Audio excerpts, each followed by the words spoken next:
మనము కలిసి చదువుకుందాం. ఇప్పుడు మనం చదువుకునే మాటే దయతో ఒకసారి దాన్ని మనల్ని మనం పరిశీలించుకుంటూ యోగ్యమైన రీతిలో మనలోకి పెంచడానికి ఈ మాట మనం చదువుకుందాం. కొరింథీయులకు రాసిన మొదటి పత్రిక 11వ అధ్యాయం 28వ వచనం. కాబట్టి ప్రతి మనుషుడు తను పరీక్షించుకునే వలన అలాగ చేసి అరటిందని ఆ పాత్రలోంది త్రాగవలను.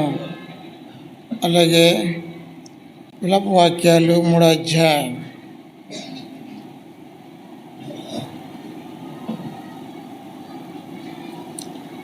40 వచనం 41 వచనం 2 వచనాలు కలిపి చదువుకుందాం. విలాప వాక్యాలు 3వ అధ్యాయం 40-41. మన మార్గములను పరిశోధించి తెలుసుకొని మనం యెహోవా తట్టు తిరుగుదాము. ఆకాశమందున తట్టి మన హృదయములను మన చేతులను ఎత్తుకుందాము. అలాగే పేతురు రాసిన మొదటి పత్రిక 3వ అధ్యాయం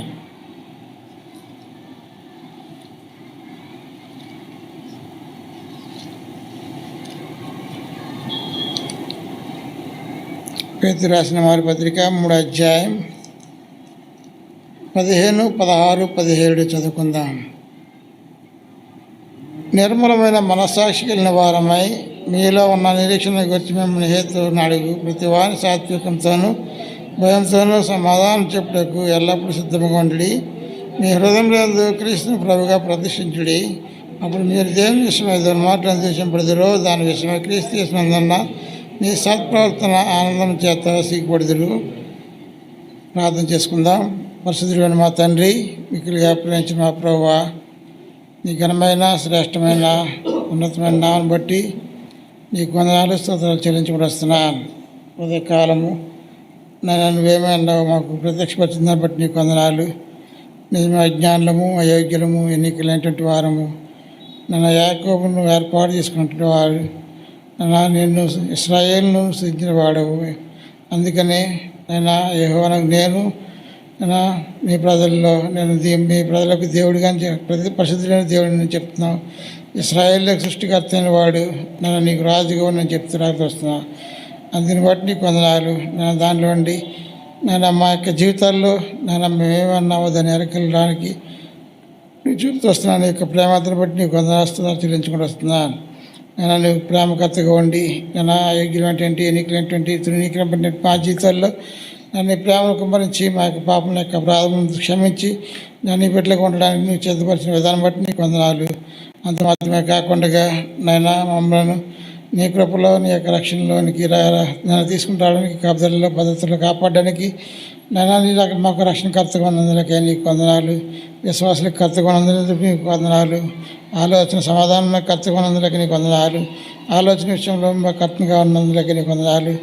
మా యొక్క సమస్త అటువంటి బైకులు ఇబ్బందులు శ్రమల శోధనలో మమ్మల్ని ఆదరణకు ఓర్పునకు కర్తగా ఉంటూ అన్ని విషయాల్లోనూ మమ్మల్ని ఆదరించుకొని నీ యొక్క శిలువ మరణము పదనంతగా మమ్మల్ని ఓర్చుకున్న వారై నీ కృప చూపిన దాన్ని బట్టి నీకు వందనాలు. నీ రక్షించుకున్నాను. నీ యొక్క రక్షణ బట్టి నీకు వందనాలు చెల్లించుకుంటూ నన్ను యొక్క మధ్యాహ్న కాల సమయంలో నీ బలలో యోగ్యమైన రీతిలో ఏకీపించడానికి మమ్మల్ని సిద్ధపరుస్తున్న విధానం బట్టి నీకు వందనాలు. అయోగ్యంగా కాక యోగ్యమైన రీతిలో నీ యొక్క ప్రభు సన్నిధిలో నీ యొక్క మాటలతో మమ్మల్ని హెచ్చరించుకున్న వారమే మమ్మల్ని శుద్ధీకరించుకున్న వారమే యోగ్యమైన రీతిలో నీ పనులు వచ్చే యోగ్యాలని సాయం తెచ్చామని చదవని పని లేక భాగం దీవించి ఆస్వాదించుకోవడం కోరుకుంటూ సమస్త కీడుల నుండి సమస్త దుష్టత్వం నుండి మమ్మల్ని తప్పించి నామాన్ని హెచ్చించుకున్నాను కోరుకుంటూ సమస్త విధమైనటువంటి అంధకార శక్తి ప్రభావాలు దూరపరచమని సులువుగా చిక్కుపెట్టి ప్రతి అంధకార శక్తి దూరపరిచి ఈ నామం మహిమపరచడం కోరుకుంటూ మా ప్రభువును మా రక్షణ దేశనామంలో ప్రార్థించి బ్రతిమాలి వేడుకుంటున్నాం మా తండ్రి.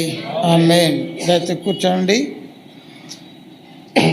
ప్రభునందు ప్రియ సహోదరి సోదరుడా, మధ్యాహ్న కాల సమయంలో ప్రభు యొక్క బలలో ఏకీపించే ముందు నీ యొక్క నా యొక్క జీవితాలలో మనము ఏది దేవుని చేత మనము తీర్పులోనికి రాకుండా ఉన్నట్లు మాత్రమే అపొస్తలుడైన పేతురు మాట అంటున్నాడు. నిర్మలమైన మన సాక్షి కలిగిన వారై మీలో ఉన్న నిరీక్షణ గురించి మిమ్మల్ని హేతు అడుగుతూ ప్రతివానికి సాత్వికంతోనూ భయంతోనూ సమాధానం చెప్పుటకు ఎల్లప్పుడూ సిద్ధంగా ఉండి మీ హృదయంలో యందు ప్రభున క్రీస్తును ప్రభువుగా ప్రతిష్ఠించుకోండి. అప్పుడు మీరు దేని విషయమైన దుర్మార్గులను దూషించబడతారు. దాని విషయమే క్రీస్తు చేస్తుందన్న మీ సత్ప్రవర్తన మీద ఆనందింపజేయవారు సిగ్గుపడుతురు. దేవుని చిత్తం ఎలాగున్నది కనుక కీడు చేసి శ్రమపడ్డ కంటే మేలు చేసి శ్రమపట్టయే మంచిది.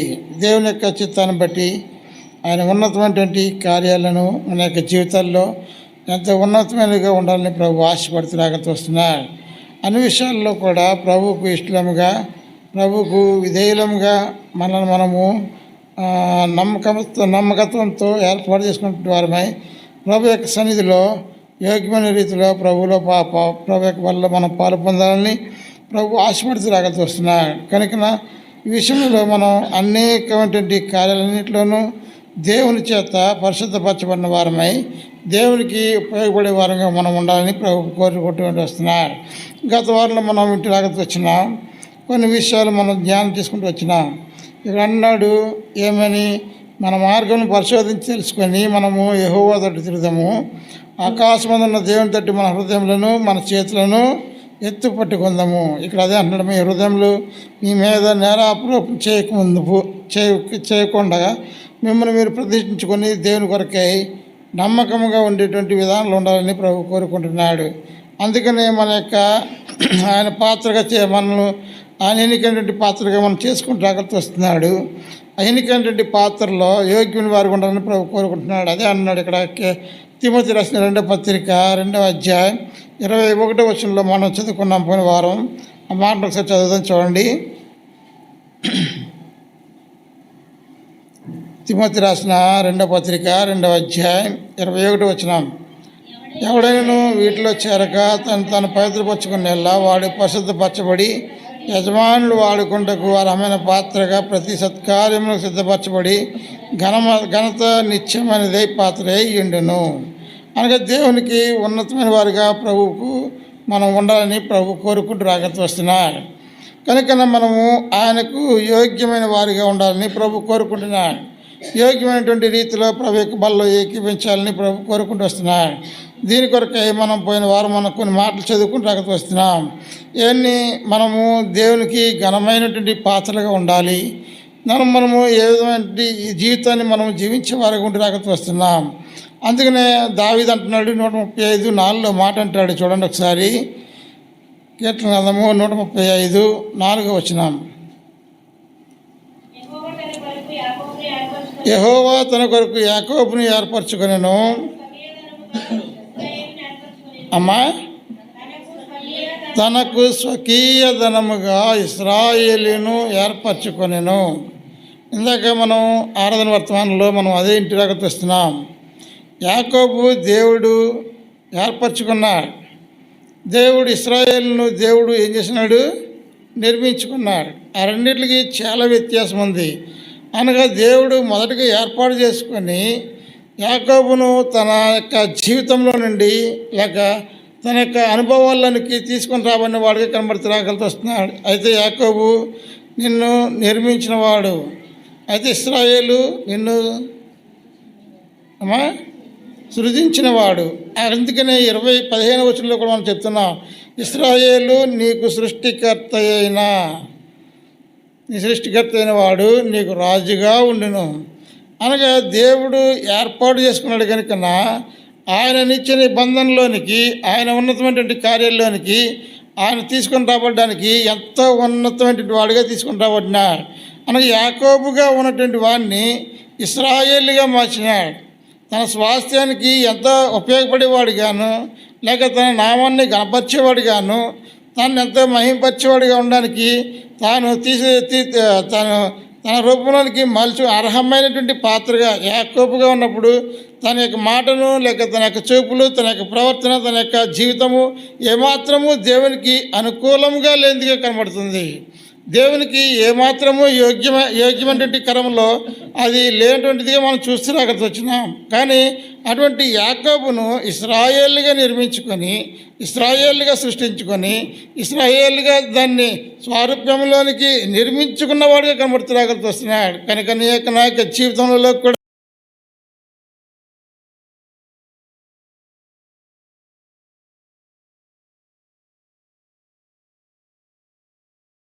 బ్రతుకుతుంటాం. అటువంటి జీవితాల్లో నుండి అన్ని విషయాల్లో నుండి మనము తప్పించబడినటువంటి వారమై, మనము ఒప్పింపబడినటువంటి వారమై దేవుని యొక్క సన్నిధిలో ఆయనకు యోగ్యమైన వారిగా ఉండాలని ప్రభు కోరుకుంటున్నాడు. ఇంతకాలం యాకోబు ఎన్నో సంవత్సరాలు, ఇంచుమించు ఒక 34 సంవత్సరాలు 34 సంవత్సరాలు దేవునికి అవిధేయుడిగా జీవించరాగలుగుతున్నాడు. అంటే దేవుని యందు విశ్వాసం ఉంచాలని చెప్పుకొనొచ్చు, దేవుని పిల్లలని చెప్పుకొనొచ్చు కూడా దేవునికి దూరంగా ఉంటూ రాగలుగుతూ వచ్చినాడు. నా యొక్క జీవితంలో కూడా అనేక సార్లు దేవుని ఎరిగినామని చెప్పబడుతూ, లేక అనేక సార్లు దేవుని యొక్క కృపలో మేము రక్షించబడినామని చెప్పబడుతూ, అనేక సార్లు మేము కూడా దేవుని యొక్క నామంలో మేము బాప్తిసం పొందినామని చెప్పబడుతూ, అనేక సార్లు మేము పలానా వారము అని చెప్పబడుతూ, అంటే పేరు చెప్పుకొని మనము ఆ యొక్క స్థితిలో మనము కొనసాగే వారికి కనబడుతురాగలసి వస్తున్నాం. కానీ నిజమైనటువంటి జీవితంలో, నిజమైనటువంటి అనుభవంలో, నిజమైనటువంటి క్రమంలో దేవుణ్ణి ఏమాత్రమును ఎరగలేని వారంగా ఉంటూ, ఏమాత్రము దేవునికి లోబడిన వారంగా ఉంటూ, ఏమాత్రము దేవునికి ఆయన నామానికి ఘనత కలిగించే వారంగా కనబడలేనటువంటి ఆ దౌర్భాగ్యమైనటువంటి పరిస్థితుల్లో మనం జీవించే వారంగా కనబడుతురాగలుగుతూ వస్తున్నాం. అందుకే మీ మనస్సాక్షి మీ మీద నిందారోపణ చేయకముందు దేవునికి మీరు మీ యొక్క హృదయంలోనూ యేసుక్రీస్తునకు మీరు ప్రతిష్ఠించుకొనుడి. ఎప్పుడైతే ఆయనను మన హృదయంలో ప్రతిష్ఠించుకుంటామో, ఎప్పుడైతే ఆయన మన హృదయంలో చేర్చుకుంటామో, ఎప్పుడైతే ఆయన మన హృదయంలోనికి ఆయన్ను ఆహ్వానిస్తామో, అప్పుడు నీ యొక్క జీవితము, లేక నీ యొక్క బ్రతుకు, నీ యొక్క మాట, నీ యొక్క చూపు, నీ నడవడి, నీ యొక్క పనులు, నీ యొక్క ఆలోచనలు, తలంపులు అన్నీ కూడా దేవుడు మార్చేవాడుగా కనబడుతున్నాడు. ఆయనన్నీ కూడా దేవుడు తీసివేసేవాడుగా కనబడుతురాగతి వస్తున్నాడు. అందుని బట్టి మనం గత వారంలో ఒక 3 మాటలు మనతో మాట్లాడుతూ వచ్చినాం. ఏమని? ఆయనకి ఘనహీనమైనటువంటి స్థితిలో ఉన్నటువంటి మన బ్రతుకులు ఘనమైనవిగా చేయాలంటే ఏ విధంగా మనం ఘనహీనులుగా ఉంటున్నాగతి వస్తున్నాం, ఏ విధమైనటువంటి అర్హమైన పాత్రగా చేయాలో దాన్ని 3 మాటలు మనం చూసుకొచ్చి వస్తున్నాం. మొట్టమొదటిగా దేవునికి భయం లేనటువంటి ప్రజలుగా ఉంటూ, దేవునికి అయిష్టులుగా జీవిస్తూ, దేవునికి ఏమాత్రం లోపలేనటువంటి అన్య జనాంగంలో ఉన్నదానిగా జీవిస్తున్నటువంటి మన బ్రతుకులను ఆయన ఘనమైన పాత్రగా చేపడాలి అని అంటే కనుక మనలో ఉన్నటువంటి చెడ్డ కార్యములను, లేక చెడ్డ తలంపులను, చెడ్డ ఆలోచనలను, చెడ్డ ఊహలను, చెడ్డ యొక్క కార్యాలన్నింటినీ మనం తొలగించుకునే వారిగా ఉండాలని ప్రభు కోరుకునేవాడిగా కనబడుతురాగలుగుతూ వస్తున్నాడు.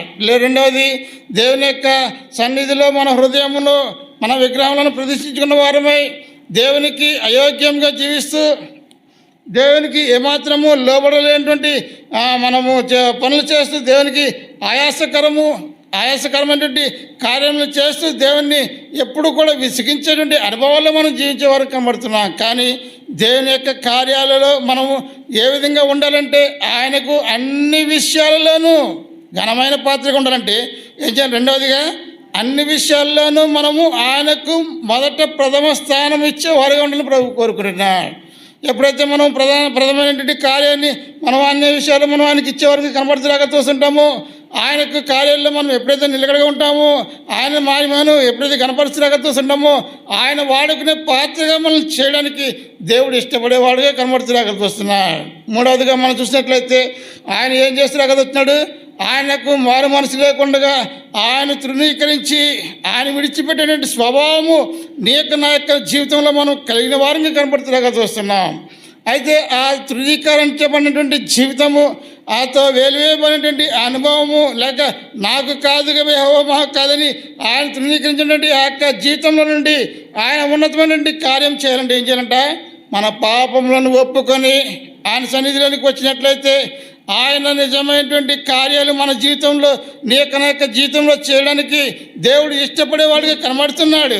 ఆయన కార్యాలు మన జీవితంలో ఆయన నెరవేర్చడానికి దేవుడు ఎంతగానో ఇష్టపడిన దేవుడిగా కనబడుతులాగా వస్తున్నాడు. కానీ మనం ఏం చేయాలి? అప్పుడు ఏం చేయాలా? మన పాపంలో మనము ఒప్పుకునే వారంగా ఉండాలా. ఈ 3 గత వారం చెప్పిన, అందుకనే మీకు క్లుప్తంగా గుర్చేయడం చెప్పిన, అందుకే రెఫరెన్స్లు చెప్పలేదు అవి, ఎందుకంటే అవి చదివితే మళ్ళీ ఇంకా ఎక్కువ టైం పడుతుంది నాకు. అందుకని ఇంకా మిగతా కూడా ఒక 1 గంట 20 నిమిషాలు అని చెప్పి ముగించాలని ఆశపడుతున్నాను. కనుక ఒకసారి మనం గమనించినట్లయితే 3 రకాలైన అనుభవాలు, 3 పాత్రలు మనం చూసాం, అటు ఇటు చూసాం. అంటే ఒక పక్క అది అపవిత్రమైనది చూసాం, ఏ విధంగా జీవించాలో, ఘనమైన పాత్రగా మనం జీవించాలో దాన్ని కూడా మనం చూస్తున్నాక వచ్చినాం. ఇప్పుడు చూడండి, ఒకసారి 4వ చూసినట్లయితే చూడండి, సామెతల గ్రంథము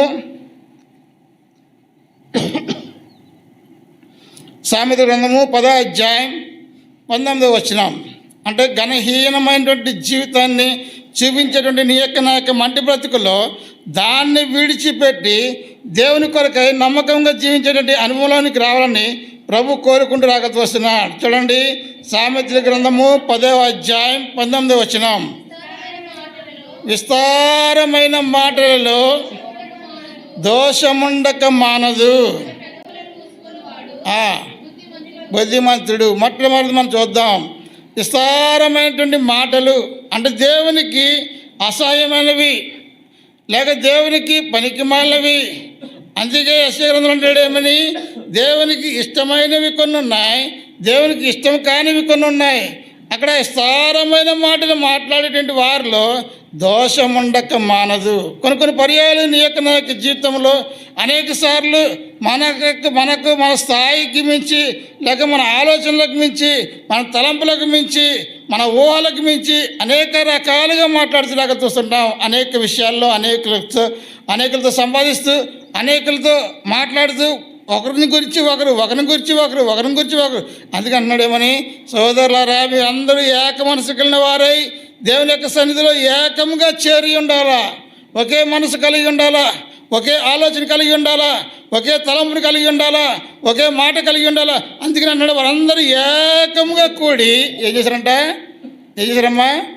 వారందరినీ ఏకముగా కూడి వారు ఒకే దేవుని యొక్క సన్నిధిలో వారు ప్రార్థించేవారుగా కనబడుతున్నాగా చూస్తున్నారు. అపోస్తల కార్యాలు 1వ అధ్యాయం 15వ వచనం చూసినట్లయితే అక్కడ ఆ స్త్రీలందరూ కూడా యేసుక్రీస్తు వెళ్ళిన తర్వాత వారందరూ కూడా ఒక చోట చేర్చబడిన వారై వారందరూ దేవుని యొక్క సన్నిధిలో వారు దేవునికి మరలిడేవారుగా ఏక మనసు కలిగి.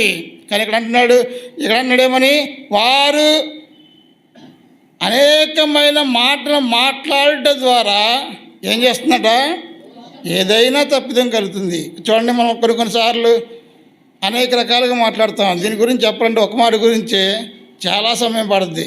ఎందుకంటే మాటను గురించి, నాలుకను గురించి, మన యొక్క బ్రతుకుని గురించి మాట్లాడాలంటే దాంట్లో ఒక 50 రకాలైనటువంటి అంశాలు కనబడతాయి. కనుక వాటన్నింటి గురించి మాట్లాడు. కానీ అనేకమైనటువంటి మాటలు మాట్లాడచ్చు అనగా మనకు తాతమిచ్చి ఎదుటివారిని గురించి అసూయతో లేక కపటముతో ద్వేషంతో లేక ఈర్ష్యతో అనేక రకాలుగా అంటే వారికి ఏదైనా మనం వారి మీద మనకి ఇష్టం లేదనుకోండి, లేక వారికి మనకి పడదనుకోండి, వారి గురించి అనేక రకాలుగా చెడుగా మాట్లాడే వారిని కనబడుతున్నాగా చూస్తుంటాం.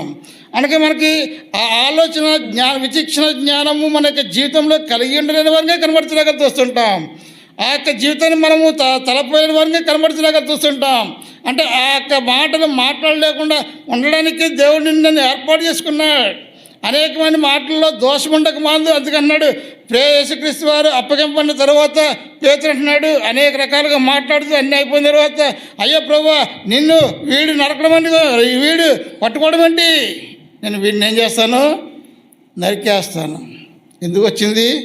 3.5 సంవత్సరాలు తిన్నాడు, 3.5 సంవత్సరాలు సేవించాడు, 3.5 సంవత్సరాలు నడిచాడు. ఆయనతో ఉన్నవాడి వాడు అలా మాట్లాడుతూ ఆయన మీద ఉన్నటువంటి ప్రేమతో అనేక రకాలుగా ఏమవుతున్నది,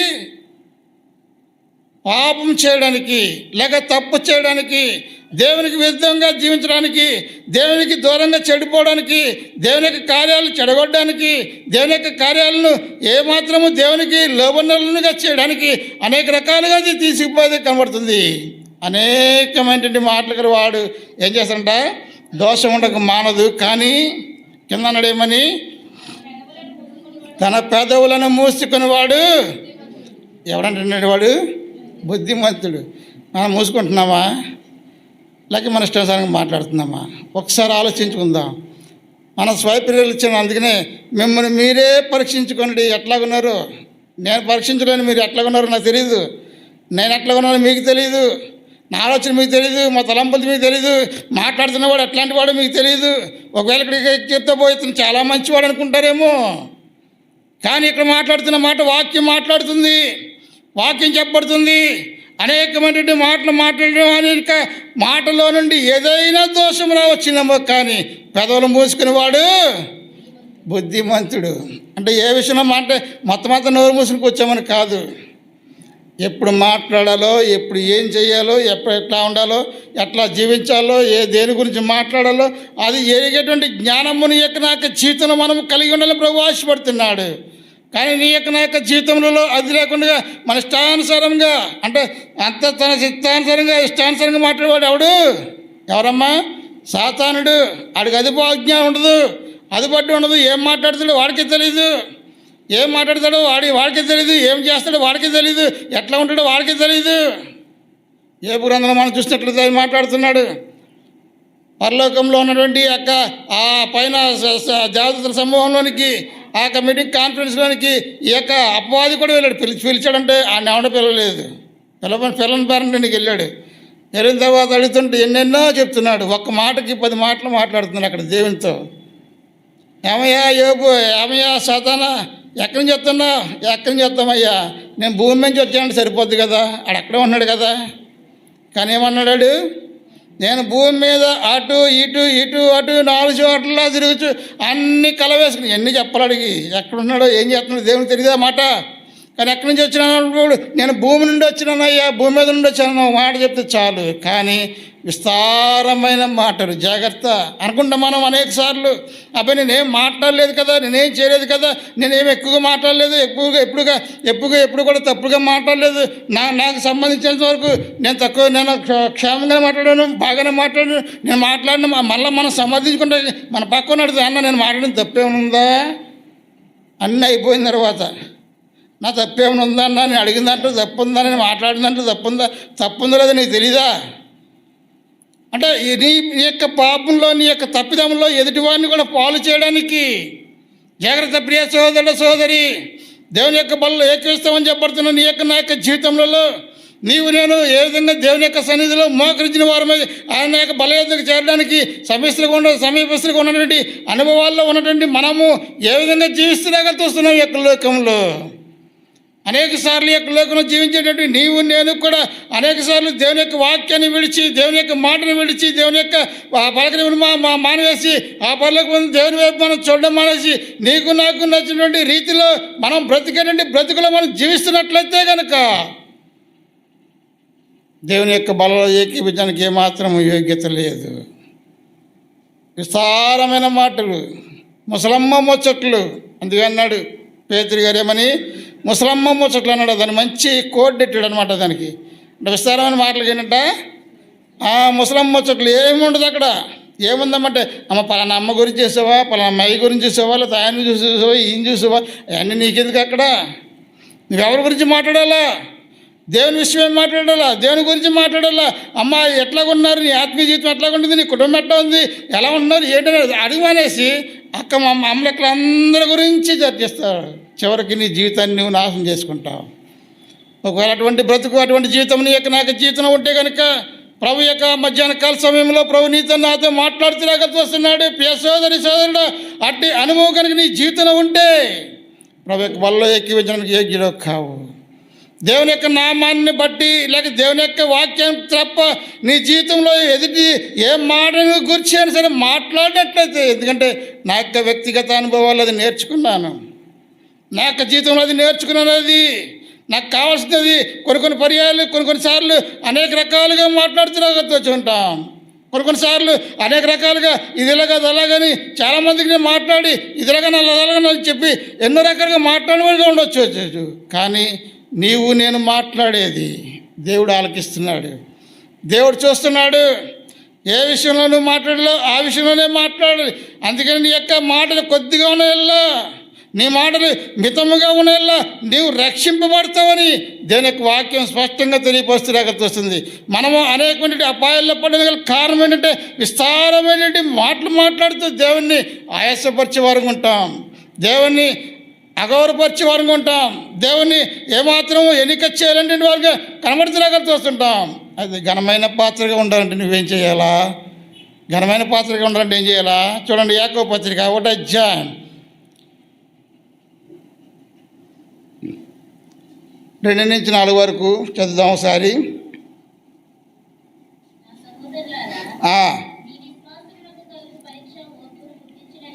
అమ్మా, మీ విశ్వాసమునకు కలుగు పరీక్ష ఓర్పు పుట్టించినని ఎరిగి మీరు నానా విధములైన పడినప్పుడు మహా ఆనందమునించుకొనుడి. అమ్మా, మీరు సంపూర్ణులను అవినాంగులను ఏ విషయంలోనైనాను అమ్మా కొదవలేని వారై ఉండినట్లు ఓర్పు కొనసాగింప ఏం చేయాలంటమ్మా? ఏం చేయాలంటే ఇప్పుడు ఓర్పును కొనసాగింప చేయాలా? అది మన జీవితంలో ఉండలేదు. అదే అందుకన్నాడు విస్తారమైన మాటలు మాట్లాడకుండా నోరు మూసుకుని కూర్చోాలంటే అది మనల్ని ఉండనివ్వదు. అది ఏమాత్రం మనం తగలేందుగా ఉంటుంది. అన్ని విషయాల్లో కూడా అన్ని రకాలుగా దేవుణ్ణి అవమానపరిచే వారిగా కనబడుతులాగా చూస్తుంటాం.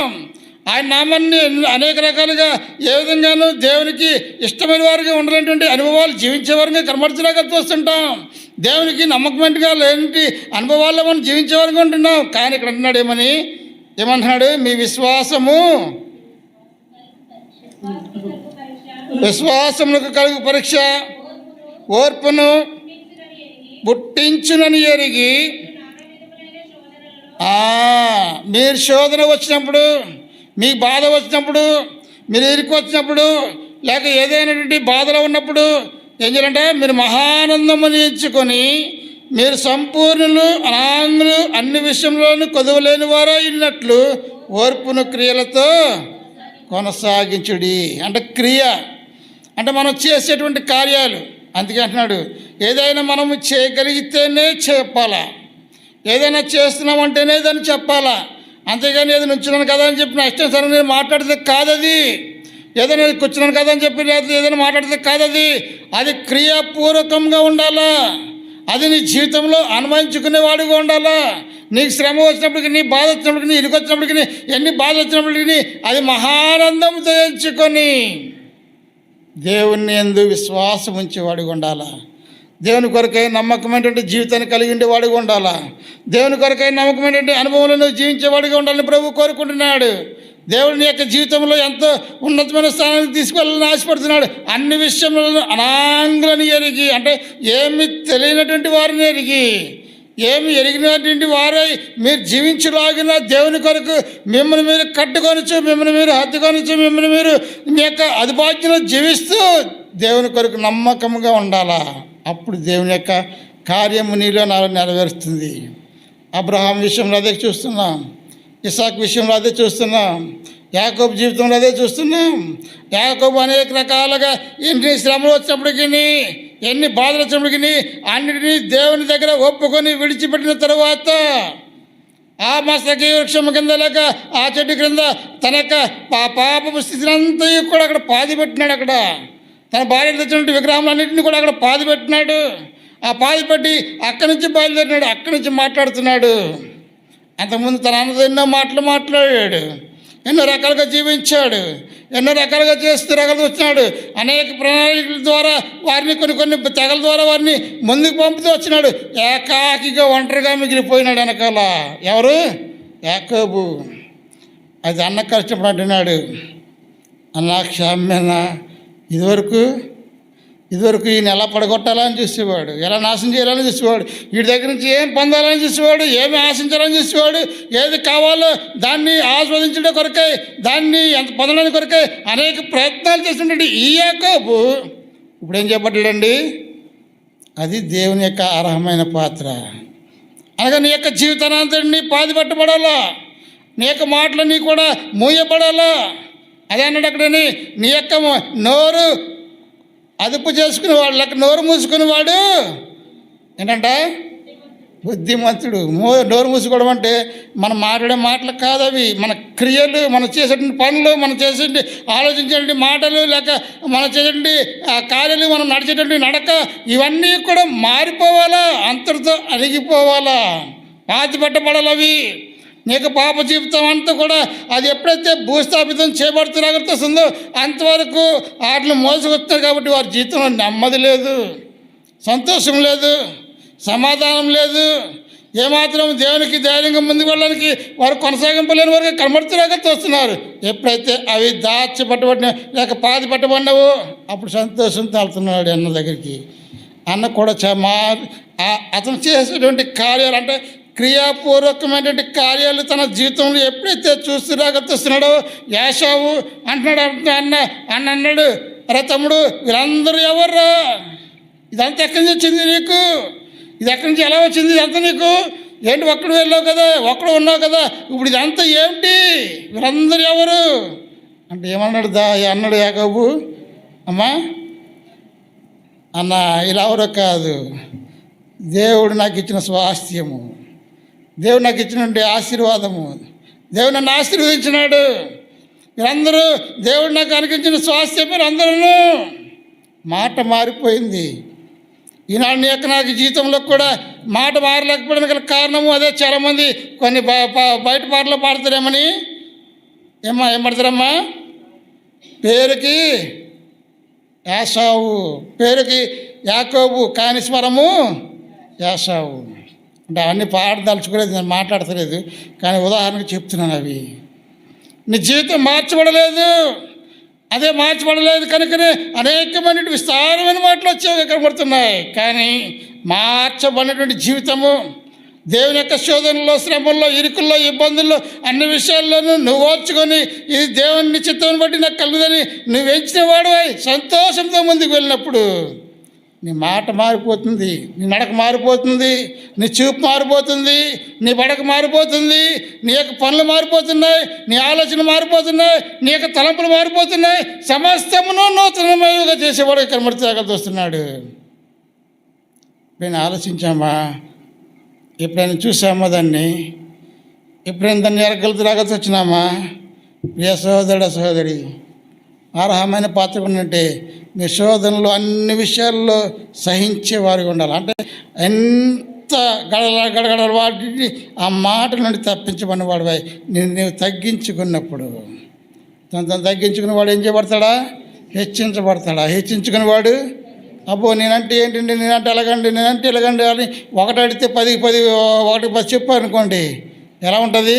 ఓహో వీడు పలానాడు ఏంటే అర్థమైపోద్ది. ఎట్లా ఇది కూడా ఒకరికి అర్థమైపోద్ది. ఇతని జీవితం ఎట్లాడదు, ఇతను బ్రతికి ఎట్లాడినాడు ఏంటనేది అర్థమైపోద్ది.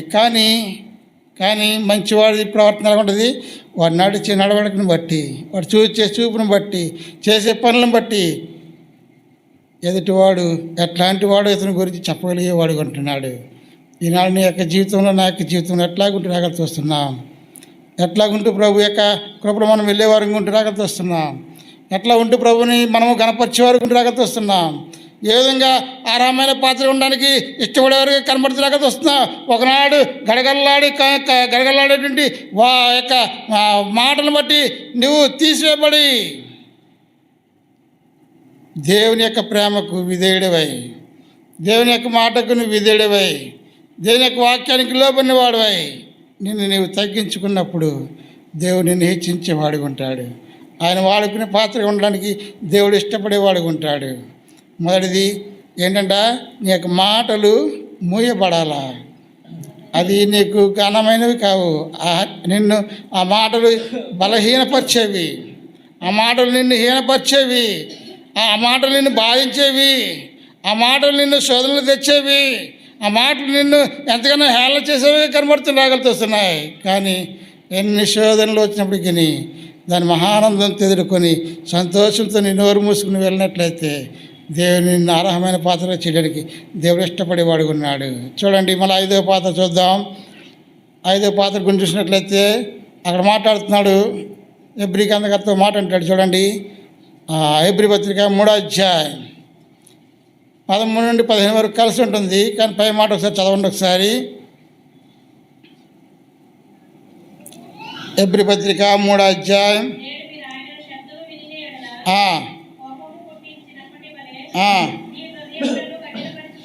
మీ హృదయంలో కఠినపరచుకొనకూడదని ఆయన చెప్పిన గనుక పాపము వలన కలుగు భ్రమచేత మీలో ఎవడను కఠినపరచబడకుండానట్లును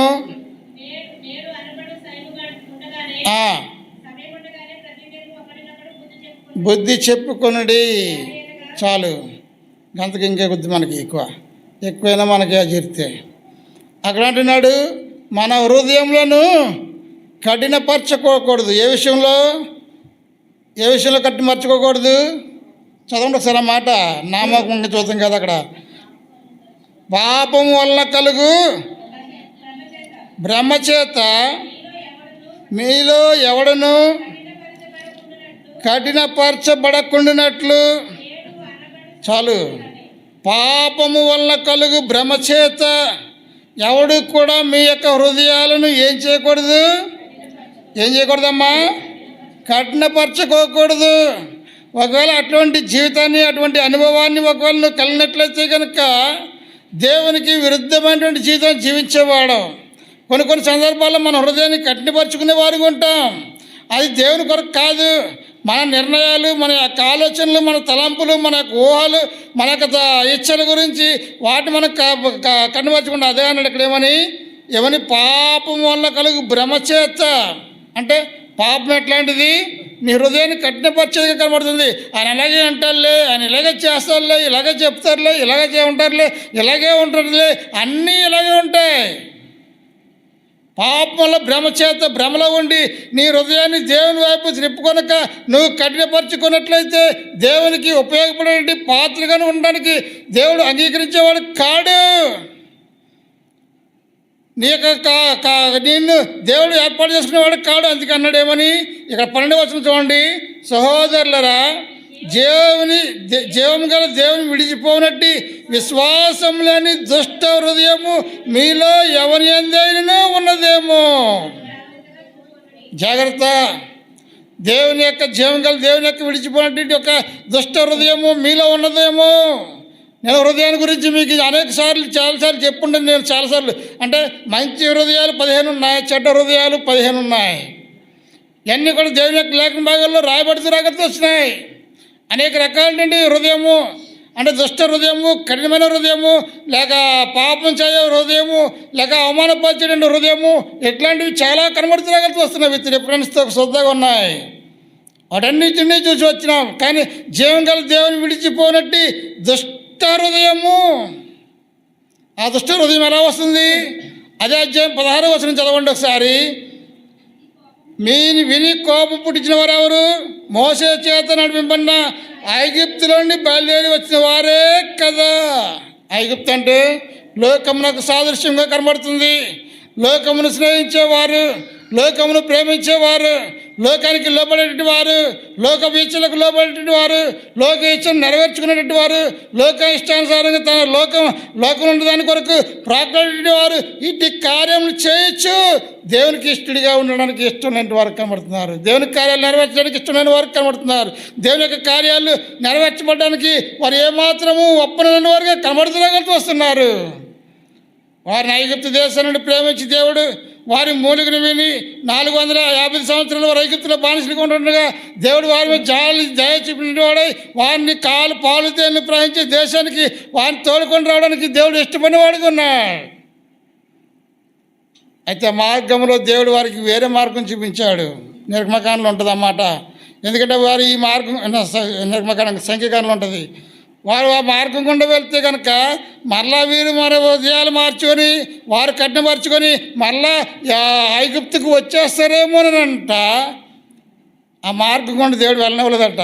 అందుకనే ఎర్ర సముద్రం దాటించుకుంటూ వారిని ఇంచుమించు అనేక అనుభవాలు, అనేక సందర్భాలు, పలు చోట్ల వారిని అనేక మార్గాలలో వారిని నడిపించుకుంటూ వచ్చిన దేవుడిగా కనబడుతూ వస్తున్నాడు. అయితే ఆ ప్రజలు అయినప్పటికీ వారు ఏం చేయలేదంట? దేవుని వైపు తిరిపిన వారు కారు, దేవుని మాటకు లోపిన వారు కారు. కొన్నిసార్లు నీరు లేదని ఆ మోస మీద చనిన వారు ఉన్నారు, దేవుని మీద చనిన వారు ఉన్నారు. అయినప్పటికీ దేవుడు వారిని ప్రేమించేవాడు ఉన్నాడు, దేవుడు వారిని హెచ్చరించేవారు ఉన్నారు. మోసే ఆహారం అనేవారు ఐగుప్తుకి వెళ్ళకపోవడానికి కారణం ఎవరమ్మా? ఎవరు? ఇశ్రాయేలు అనుకుంటాం. కానీ వారిలో నిజమే అంటే వారు పుట్టించినటువంటి కోపము, వారు విసిగించినటువంటి ఆ విసుగుదల వారికి ఎంతో భయంకరంగా కనబడుతున్నా వస్తుంది. సంఖ్యాకాండం 18 మీరు చూసి చదువుకుంటే దాంట్లో స్పష్టంగా రాస్తాడు. వారు నీరు లేవని చెప్పేసి మోసే అహరోనులను వాళ్ళు ఎంతగానో బాధిస్తే ఆ మోసే అహరోనులు ఏం చేస్తారు? దేవుని సన్నిధిలో అడుగుతారు, దేవా వీరందరూ నీరు లేవని ఏడుతున్నారు ఏంటి? రెండోసారి ఇది ఏం చేయమంటావు అంటే, అయితే ఎదురుగుండా ఉన్న బండ దగ్గరికి వెళ్ళి మీరు మాట్లాడండి. ఏం చేయండి? వెళ్ళి మాట్లాడండి అంటే వాళ్ళు ఏం చేశారు అమ్మా? వారు విసిగించిన విసుగుదలను బట్టి కొట్టారు బండని. ఆ కొట్టిన దాన్ని బట్టి కాదు, అక్కడ స్పష్టంగా రాస్తాడు. నేను మాట్లాడమంటే మీరు కొట్టారు అంటాడు. దాని అంతకుముందు మాట ఏంటంటే అంటారంటే, మోషే అహరోనులు ద్రోహులారా, ఎవరిని? ఇశ్రాయేల్ ప్రజల్ని, దేవుడు ఏర్పాటు చేసుకున్న వారిని. వారి యొక్క హృదయం ఎంతగా విసిగించిపోయిందో, ఎంత కఠినమైపోయిందో, అక్కడ వారు ఏం మాట్లాడుతున్నారో కూడా వారు తెలియనటువంటి పరిస్థితి అది. మరి ఏం మాట్లాడుతున్నారో కూడా దాన్ని ఎరగలేనటువంటి పరిస్థితి అది. ద్రోహులారా, ఈ బండలండి మీకు నీళ్ళు రప్పించాలా, కాల్చి రండి ఇంకా తాగండి అని చెప్పేసి ఆ బండను ఎన్నిసార్లు కొడతారంట? 2 సార్లు కొట్టారు, ఒకసారి కాదు. అయితే దేవుడు వెంటనే మోషే అహరోనులతో మాట్లాడాడు. మీరు నా జనం మధ్య నా పరిశుద్ధ నామమును మీరు ఏం చేశారు? అవమానపరిచినారు కనుక మీరు కానాను దేశము చేరరు. అక్కడ స్పష్టంగా అసలు మాట, కానాను దేశం మీరు వెళ్ళలేరు. ఈ మధ్యలోనే ఆగిపోతారు. అదే రోజు కొండ మీదేమో మోసే చచ్చిపోయాడు, అర్విగ్దంతా కొండ మీదేమో మిరియం చచ్చిపోయింది. ఇంకా కొద్దికెళ్ళడికి మోసే ముందు ఆ రోజు చచ్చిపోయాడు, అదే రోజు అనే కొండ మీద. కిందకు వచ్చేడికి మోసే మళ్ళీ కొన్ని కొనకొండల వచ్చేడికి అక్కడ మోసే చనిపోయేవాడే కనబడుతున్నాడు. ప్రియ సహోదరుడు సహోదరి, ఒకసారి మీ హృదయంలో దేవుని ఎట్లాగుంటున్నా కఠినపరుచుకునే వారికి ఉంటున్నారా, లేక దేవునికి ఇష్టమైన వారుగా ఉండడానికి దేవుడు ఇష్టపడే వారికి కనబడుతున్నా వస్తున్నారా? ఈ ఐగుప్తులో వచ్చేవారు మీరే కదా. ఈ లోకంలో ఉన్నటువంటి నీ యొక్క హృదయము దేవునికి కఠినతరంగా చేపడుతురాగలతో వస్తుంది. అయితే అర్హమైన పాత్రగా ఉండాలంటే కీర్తన గ్రంథము 27 అధ్యాయం 4 వచ్చిన చదవండి ఒకసారి.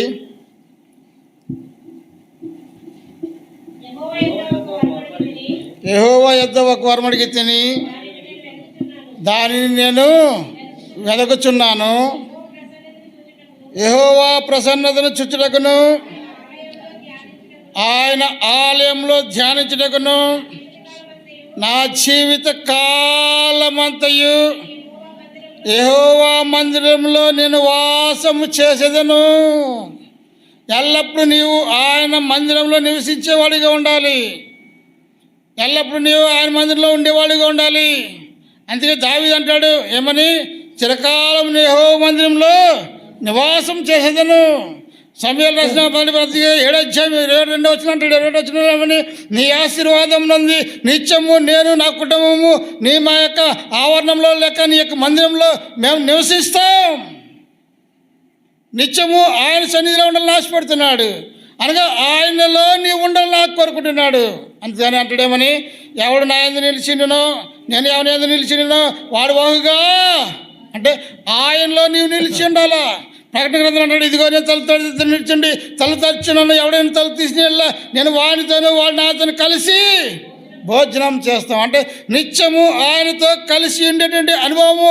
అక్కడ నీ యొక్క హృదయము కఠినమైనటువంటి హృదయమును తీసివేసుకొని నీవు ఆయన సన్నిధిలో నీవు నివసించినట్లయితే, నీవు ఆయన సన్నిధిలో నిలబడినట్లయితే, నీవు ఆయన సన్నిధిలో కనబడినట్లయితే, నిత్యము ఆయన సన్నిధిలో జీవించాలని కోరిక నువ్వు కలిగి ఉండి నీవు ఉన్నట్లయితే దేవుని ఆశీర్వదించేవాడికి కనబడుతున్నా ఆకలితో వస్తున్నాడు. ఈ యొక్క బలహీనతకు వెళ్ళే ముందు నీ హృదయం ఎట్లా ఉంది? దేవుని పట్ల నువ్వు కట్టిపరుచుకునే వాడిగా ఉంటున్నావా? ఒకవేళ కఠినమైన హృదయంతో నీ యొక్క హృదయము నిండిపోయి ఉండి దేవుని యొక్క వల్ల పాల్పొందాలని ఆశపడుతున్నాము. ఒకసారి జ్ఞాపకం చేసుకో ప్రియ సోదరుడు సోదరి. దాన్ని విడిచి దేవుని కొరకే నమ్మకమైనటువంటి జీవితాన్ని కలిగి, నమ్మకమైనటువంటి బ్రతుకుని కలిగి, నమ్మకమైనటువంటి అనుభవంలో, నమ్మకమైనటువంటి జీవితంలో నువ్వు జీవించినట్లయితే ప్రభు నిన్ను ఆశీర్వదించేవాడుగా కనబడుతురాగలుతూ వస్తుంటాడు. ప్రభు యొక్క కార్యాలు చూసేవాడుగా కనబడుతురాగలుతూ వస్తుంటావు. ఒకవేళ దాన్ని నువ్వు విడిచిపెట్టినట్లయితే, కట్నపరుచుకున్నట్లయితే కనుక ఆ బల్ల పాలు పొందడానికి యోగ్యుడు కనుక అంటున్నాడు, నిత్యము నీ సన్నిధిలో నేను నివసించదను. ఎన్నో సందర్భాలు చూస్తున్నాం, ఎన్నో కార్యాలు చూస్తున్నాం. ఆయనకు అర్హమైన పాత్రగా నీవు ఉండాలి అని అంటే కనుక నీ హృదయ కాఠిన్యం నుండి నువ్వు విడుదల పొంది నీవు సంతోషంతో ఆయన సన్నిధిలో నీవు ఉన్నట్లయితే దేవుడు నిన్ను ఆశీర్వదించేవాడుగా కనబడుతూ నీకు ఆలోచన చెప్పి నిన్ను నడిపించేవాడు, నీకు ఆలోచన చెప్పి నిన్ను ఎంతగానో ముందుకు కొనసాగిపోయేవాడుగా కనబడుతురాగలుగుతూ వస్తున్నాడు. నీకు ఆలోచన చెప్పి నిన్ను ఎంతగానో ముందుకు తీసుకుపోయేవాడుగా కనబడుతురాగలుగుతూ వస్తున్నాడు. ఎంతగానో ఆయన నీకు నమ్మకంగా జీవిస్తూ నీకు నమ్మకత్వం కలగజేసి నిన్ను ఆశీర్వదించడానికి ఇష్టమైనటువంటి మనసు కలిగిన వాడుగా జీవించేటి బ్రతుకును ఆయన నీకు అనుగ్రహించేవాడు కనబడుతున్నాడు. ఎట్లాగుంటున్నావు? కఠిన హృదయంతోనే ఉంటున్నావా? ఎన్ని కార్యాలు చూస్తూ, ఎన్ని పనులు చూస్తూ, ఎన్ని మాటలు కూడా నువ్వు అనుభవిస్తూ కూడా దేవునికి విరుద్ధమైన కార్యాలు చేసేవాడుగా నువ్వు కనబడుతురాగలుగుతూ వస్తుంటే కనుక దేవుని యొక్క బలలో ఎక్కించడానికి యోగ్యులేవు కావు.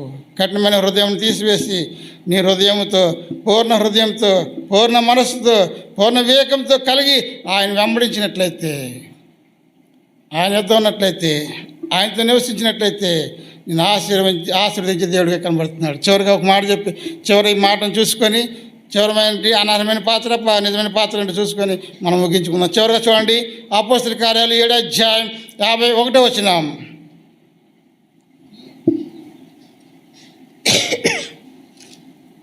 అపోస్తలుల కార్యాలు 7వ అధ్యాయం 51వ వచనం.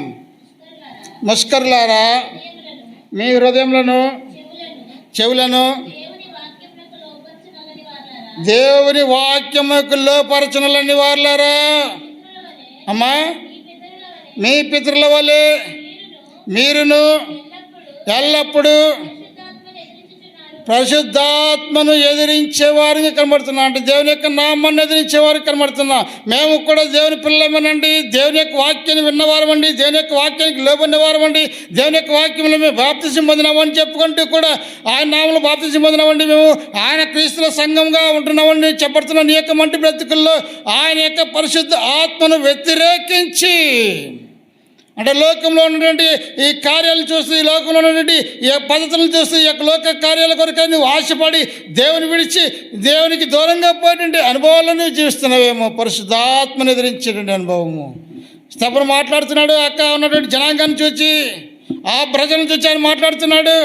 పరలోకం తెరబట్టి చూసినాడు, దేవుని కుడిపార్శ్వంలో కూర్చున్నబట్టడం చూసినాడు. ఆ యొక్క దృశ్యాలని ఆయన కళ్ళారు చూస్తూ ఆయన మాట్లాడుతున్నాడు.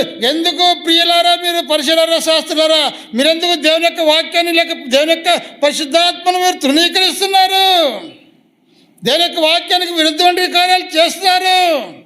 దేవుని యొక్క కార్యాలు మీరు ఎందుకు చూడలేకపోతున్నారు? అంటే ఈ యొక్క లోకంలో ఉన్నవి ఏం చేస్తున్నాయి? నిన్నేం చేస్తున్నాయి? మూయబడినవిగా చేస్తున్నాయి. నీ కళ్ళు మూయబడినవిగా చేస్తున్నాయి. అయితే నిజమైనటువంటి పాత్ర ఉండంటే నీవు అదృశ్యమైన వాటి వైపు నువ్వు చూడాలా, దేవుని వైపు నువ్వు చూడాలా, దేవుని కొరకే నువ్వు చూడాలా. అపోస్తలుడైన పౌలు అంటున్నాడు, అదే మాట మాట్లాడుతున్నాడు. నువ్వు నిజమైనటువంటి అర్హమైన పాత్రగా నువ్వు జీవించాలంటే కనుక కొరింథీయులకు రాసిన 2వ పత్రిక 4వ అధ్యాయం 18వ వచనం చదవండి ఒకసారి. అక్కడ మాట్లాడుతాడు. అక్కడ ఆయన కొరింథీయులకు రాసిన 2వ పత్రిక 4వ అధ్యాయం 18వ వచనం. క్షణమాత్రముండు ఈ చులకని శ్రమ మా కొరకు అంతకంతకు ఎక్కువగా నిత్యమైన మహిమ భారము కొరకై కలుగు చేయుచున్నది. ఎలయనగా దృశ్యమైనవి అనిత్యములను, అదృశ్యమైనవి నిత్యములు. ఇది నీవు ఎరగాల. ఇది ఎరగకపోవడం ద్వారానే నువ్వు దేవుని యొక్క ఆత్మను తృణీకరించేవాడిగా ఉంటున్నావు. దేవుని యొక్క ఆత్మను నువ్వు ఎదురాడేవాడిగా కనబడుతున్నావు. దేవుని యొక్క వాక్యానికి లోపడేవాడిగా ఉండట్లేదు. దేవుని యొక్క వాక్యానికి విధేయుడిగా ఉండలేకపోతున్నావు. ఈ లోకంలో కలుగు చులకనైన శ్రమ, దీనికి లోబడిపోతున్నావు. చులకనైన శ్రమకి లోబడిపోతున్నావు. దేవుని యొక్క వాక్యాన్ని ప్రేమించలేకపోతున్నావు. దేవుని యొక్క వాక్యాన్ని గౌరవించలేకపోతున్నావు. దేవుని యొక్క వాక్యానికి విధేయత చూపలేని వాడిగా కనబడుతున్నా వస్తున్నావు. దేవుని యొక్క వాక్యం వైపు నువ్వు చూడలేని వరకు కనబడుతున్నావు. అందుకన్నాడు, విశ్వాసుల కర్త దాన్ని కొనసాగించి వాడైనా యేసు వైపు చూచొచ్చు. ఆ పైన ఏమన్నాడు? సులువుగా చిక్కులు పెట్టు పాపమును. సులువుగా చిక్కులు పెట్టు. సులువుగా అంటే చిన్న చిన్నవి, చాలా స్వల్పమైనవి. మనం అనుకుంటాం, అమ్మో ఇలా చేస్తే అమ్మో ఇది పాపం ఏముందండి. అది పాపమే. అమ్మో అలా చూస్తే ఆ పాపం ఏముందండి, అది పాపమే. అమ్మో ఈ పని చేస్తే పాపం ఏముందండి, ఆ పాపమే. అందుకే దైవజన సుందర్ సింగ్ గారు కూడా అదే మీటింగ్లు పెట్టినప్పుడు ఎప్పుడు పెట్టినా కూడా బ్రదర్స్కి సిస్టర్స్కి వేరువారుగా ఉంటాయి అన్నీ. అంటే అది కొన్ని సంఘాలు ఉండొచ్చు, లేకపోవచ్చు, దాని విషయంలో కాదు. కానీ క్రమమైనటువంటి విధానం ఏంటంటే నువ్వు దేవుని యొక్క సన్నిధిలోనికి వచ్చినప్పుడు దేవుని యొక్క దృష్టి దేవుని వైపే ఉండాలి తప్పితే దేని వైపు కూడా నువ్వు చూడకూడదు. ఆయన పాట పాడేటప్పుడు కూడా ఎవడైనా దిక్కులు చెప్తే పాట పుస్తకం గట్టెచ్చే కొట్టివాడాన్ని. కారణం అంటే వాడు బాలుడు నడవలసిన త్రోవను వానికి నేర్పు, పెద్దవాడినప్పుడు దాని నుండి వాడు తొలగిపోయాడు. అంటే ఒకసారి చేసినప్పుడు తప్పుని నువ్వు సమర్థించి రబ్బా నువ్వు బాగా చేస్తున్నావు అలా కాదు ఇలా ఉండాలంటే వాడు వింటాడా? లేదు. ఎప్పుడైతే దాన్ని నువ్వు సమర్థించి దాన్ని ఖండించి దాన్ని నిరాకరణంగా తప్పు లేకుండా నువ్వు దాన్ని బోధిస్తూ రాగతి వస్తుంటావో, లేక దాన్ని సరి చేస్తూ రాగతి వస్తుంటావో, అప్పుడు నువ్వు సరైన మార్గంలో జీవించేవాడిగా కనబడుతూ రాగతి వస్తుంటావు. అందుకే అపోస్తలుడైన పౌలు అంటున్నాడు ఏమని, 2 కొరింథీ 4:18 చదవండి ఒకసారి ఆ మాట. క్షణమాత్రముండు మా చులకని శ్రమ మా కొరకు అంతకంతకు ఎక్కువగా నిత్యమైన మహిమా భారముకై మనల్ని చూపించేదిగా కనబడుతుంది. ఒకవేళ ఈ యొక్క లోకంలోని చిన్న చిన్నవి ఏమైనా నీకు కనబడినప్పటికీ దృశ్యమైనవి అదృశ్యములు అంటే ఈ లోకంలో ఉన్నవి నీకు ఇంకెన్నటికీ తర్వాత నువ్వు చనిపోతే కనబడవు. కానీ అదృశ్యమైనవి నిత్యం. ఇప్పుడు ఏదైతే చూడట్లేదో ఏదైతే లేదు అందుకని తామతేమని నువ్వు చూసి నమ్మినావు కనుక చూడక నమ్మిన వారు ధన్యులు. ఎందుకంటే వారు ఏమి చూడలేదు, ఏమి లేదు, వారు చూడకుండానే వారు నమ్మినారు కనుక వారు నీకంటే ధన్యుల వాళ్ళు, ఎంత ఉన్నతమైన వారు. అందుకే అదృశ్యమైనవి నిత్యములు. అది యేసుక్రీస్తులో మాత్రమే ఉంటుంది. అది యేసుక్రీస్తు యొక్క సన్నిధిలో మాత్రమే ఉంటుంది. అది యేసుక్రీస్తు యొక్క ఆ వాక్యంలో మాత్రమే ఉంటుంది. అది యేసుక్రీస్తు యొక్క మా వాక్యంలో మాత్రమే అది నీకు కనబడేదిగా కనబడుతులాగా వస్తుంది. ఎట్లాగుంటున్నావు? దేవుని యొక్క కార్యాలు విడిచేవాడుకుంటున్నావా? దేవుని యొక్క కార్యాలకు లోబడేవాడుకుంటున్నావా? లేక దేవుని విడిచిపెట్టి ఇష్టానుసారంగా తిరిగి వాడుకుంటున్నావా? ఒకసారి మన స్వయపరిచయం చేసుకుందాం. మనం 3 విన్నాం, ఈవేళ 3 విన్నాం. ఎట్లాగుంటుంది నీ జీవితం? క్రీస్తుకరమైన పాత్ర ఉండాలంటే మొట్టమొదటి 4వదిగా ఏం చేయాలమ్మా? ఏం విడిచిపెట్టాలా? విస్తారమైన మాటలు విడిచిపెట్టి ఏం చేయాలా? ఆయన కొరకు ఓపికతో కనిపెట్టేవారు ఉండాలా. 5వది యథార్థమైన హృదయం కలిగిన కఠిన హృదయం తీసివేసుకొని యథార్థ హృదయం కలిగిన వారమై దేవుని యొక్క సన్నిధిలో నిలిచేవారు ఉండాలా. 6వది పరిశుద్ధాత్మను తృణీకరింపక పరిశుద్ధాత్మకు లోబడినటువంటి వారమై అదృశ్యమైనవి నిత్యములు, దృశ్యమైనవి అనిత్యములు అనేది నిత్యత జరిగినటువంటి వారమై ఆ బల్లో ఏకమించాలా. ఆయన కొరకు ఎదురు చూచేవారు ఉండాలా. ఆయన వస్తాడు, నా కొరకే ఒక రాజ్యాన్ని స్థిరపరిచినాడు, ఇదిగో నేను మీ కొరకే వెళ్తున్నాను.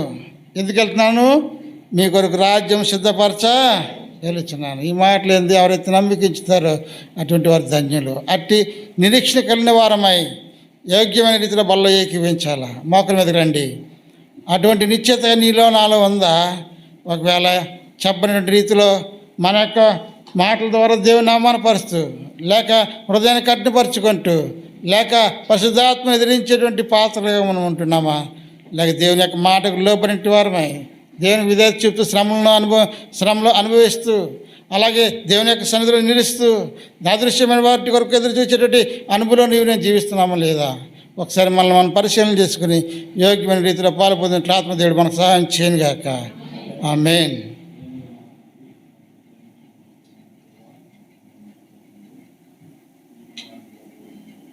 పాత్రల విషయమై ఏ విధముగా మరి యజమానుడు వాడుకునే అర్హత కలిగిన పాత్రగా ఉండాలి అనేది మరలా 3 పాత్రల గురించి